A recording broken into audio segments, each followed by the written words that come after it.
మధ్యాహ్నం చనిపోయింది సార్. నేను మధ్యాహ్నం చనిపోతే నేను మధ్యాహ్నం 2 గంటలకు పిలుచుకొచ్చాను. మాకు చెప్పలేదు. ఇక్కడికి వచ్చినాక చెప్పారు ఆపరేషన్ చేయమని చెప్పాము. ఆపరేషన్ చేయమని చెప్తే చేయలే. నేను తెల్లారి నుండి ఇంతవరకు రెస్పాన్స్ లేదు. నిన్న మధ్యాహ్నం నుండి ఇప్పుడు దా డెలివరీ అయింది. బాత్రూంలో పడిపోయినా కూడా ఎవరు రెస్పాన్స్, మా ఆడవాళ్ళు కూడా పంపించలేదు. బాత్రూమ్ లో పేషెంట్ పడిపోతే ముసలేమాడు ఉంది, ఆయన బయట పరిగెత్తుకుంటూ వస్తే ఎత్తలేని పరిస్థితుల్లో అట్లా ఇచ్చేసారు. నిన్న మధ్యాహ్నం చనిపోయిందని చెప్పేసి పిల్లలని మేము ఇక్కడికి వచ్చాము. డాక్టర్లు కాదన్న మెయిన్, ఇక్కడ వాళ్ళ సిస్టమ్ సరిలేదు. మెయిన్ సిస్టమ్ సరిలేదు. ఒక పేషెంట్ దగ్గరికి ఇద్దరిని పంపించాలా, అసలు ఒకరిని కూడా ఒక తర్వాత ఒకరు పాస్ ఇచ్చేసినాక మళ్ళా డాక్టర్లే కాదు.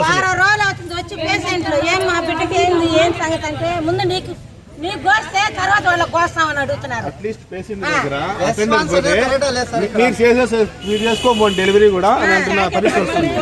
అంటే వాళ్ళు డెలివరీ బాగా చేసుకోవడానికి హాస్పిటల్కి వస్తారా, లేకపోతే సిబ్బంది ఎంత నిర్లక్ష్యంగా ఉన్నారో అంత నిర్లక్ష్యంగా ఉన్నారు. వాళ్ళు ఎందుకు ఉండేది డాక్టర్లో కరెక్ట్ రెస్పాన్స్ అనేది లేదు. అటెండర్ లోపల అట్లీస్ట్ ఒక ముందర పోతే మీరు చేసుకోమని డెలివరీ అంటున్నారు.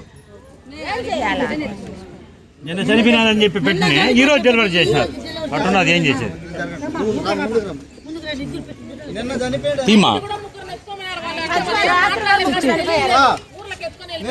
నిన్న మొత్తం చనిపోయిన మనిషి బిడ్డ ఈ రోజు డెలివరీ చేస్తారా ఎవరన్నా? మేము సర్జరీ కూడా చేసామని చెప్పాం. ఇంతవరకు సర్జరీ చేసినా తెల్లారి నార్మల్ డెలివరీ చేసి ఇచ్చినారు.